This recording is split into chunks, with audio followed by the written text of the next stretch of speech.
We see returns where the box 68030 of the 1032 is not calculating properly, and this is due to issues with entries.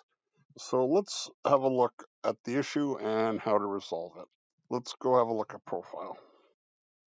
I have a return here, and I'm on the 1032, and this is the issue.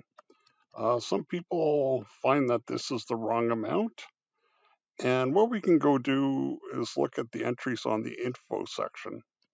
So if I look here, there's a date of death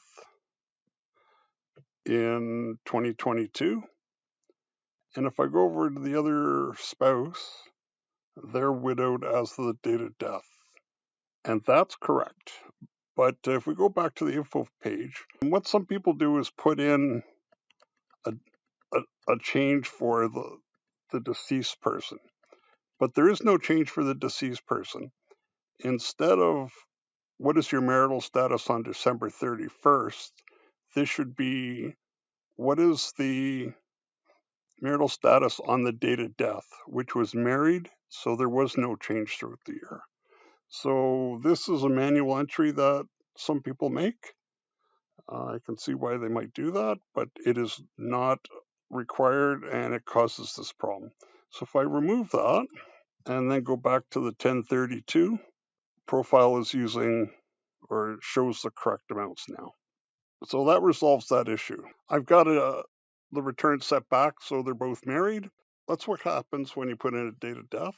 I've put in a date of death here of June 6th. So if we look up here at the marital status for the deceased person, there is no change. And that's the way it's supposed to be. Like I was saying, it's the marital status on the date of death in this case, so it was married. I'll just point out there's a warning here. CRA's asked to put in, because I think some people have been putting the date of death on the wrong person, which causes difficulties at CRA. So profile doesn't know anything. It's just saying, just please confirm you've got the date of death on the correct person. If you do, sign off. Okay, to carry on, I put in a date of death. And this is basically the only thing I have to do for a final return for the deceased. This is the setup. And let's go see what happens now on the spouse. So it automatically changes the marital status to widowed for the surviving spouse and puts in the date of change when they became a widow. So basically, for a spouse or for a coupled return, all you have to do is put in the date of death, and profile will look after the marital status section for both the deceased person and the spouse without further entries.